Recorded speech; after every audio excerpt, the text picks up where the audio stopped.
Hey guys, happy anniversary. Yes, I'm late as usual. I like to be consistent. I wrote down what I wanted to say because it was a lot to cover. So I apologize in advance for two things. One is that I hate the way my voice sounds on video, so I'm sorry if it's annoying. Number two, sorry, it's going to be kind of long. But here goes.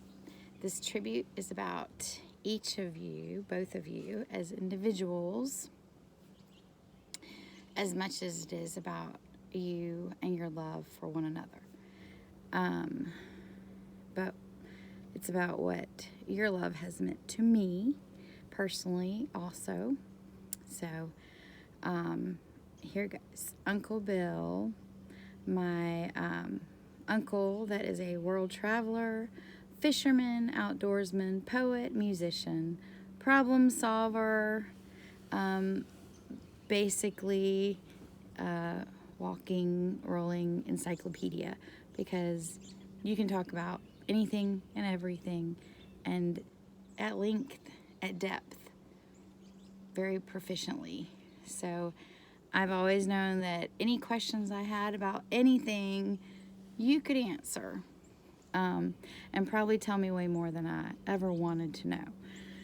So, from anything from digging a ditch to gutters to water treatment to gardening, whatever it might be, you know a lot about it, everything.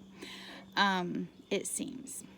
You taught me how to hook worms as a child, to fish, to the importance of keeping pocket money in case of emergencies.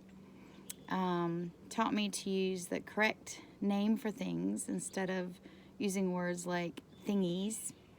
I remember specifically looking up at or talking about gutters and eaves on houses, and I didn't know the word for eaves, and you were like, what are they called? Those are the eaves. Use the correct name. So it's funny the things that you remember, because that stuck with me, and I have always tried to articulate my words better since that conversation, and I've taught my kids to do the same. So your mastery of the English language has overflowed into my children, your grand niece and nephew. So thank you for that. And let's see, you taught me to stop and take time to dig deeper, to problem solve, to take time to figure out how to do things the correct way and well and better. And let's see, you work hard and play hard. You have always prioritized your goals and had a vision for your future and worked towards that, and tried to make life for you and Aunt Jane and for your kids, grandkids, nieces, nephews, brothers, sisters, extended family and friends, adopted family, better for everyone and more magical, and shared, always been generous and sharing your home, the farm, your hospitality, your resources with others, and always made everyone feel so welcome and part of the family, and we love you for that. And growing up, you always took time to get to know me and to talk about my life. I should have apologized if I get teary-eyed too. But, sorry. We don't always take the time to tell people how we truly feel about them. And I guess that's why. It's hard to do without being emotional. But a lot of times growing up, I would feel a little bit interrogated coming to family get-togethers, because I felt like And it's, now that I'm older, I understand. It's just the questions you ask. How are your grades? You know, and how's college? What are you doing? What are you going to do? What are your goals?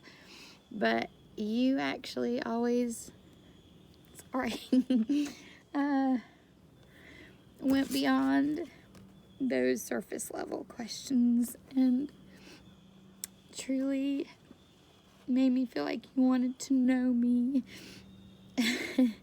And no matter whether it was who I was dating or what was going on in my life at the time, and you really like talked through even my relationship with Oliver before we were married and once we were engaged, and kind of approached that in the same way as you do everything, like problem solving and pros and cons and logical and with depth. So I appreciate that, and it always meant a lot to me. So let's see. Oh, I remember you took me on a trip to visit Uncle John and Aunt Ola, and I just thought that was the coolest because I don't know if I already shared my love of Wanderlust with you, or if that helped spark it, or a little bit of both, but I just loved it. Your camper, your adventurous spirit, your love of travel and the world, and that you never let any obstacles stand in your way, and made the most of every situation and took opportunities to really sorry, someone's knocking at the door. It's okay because this probably wouldn't have sent if it was any longer, so I'll do it in 2 parts.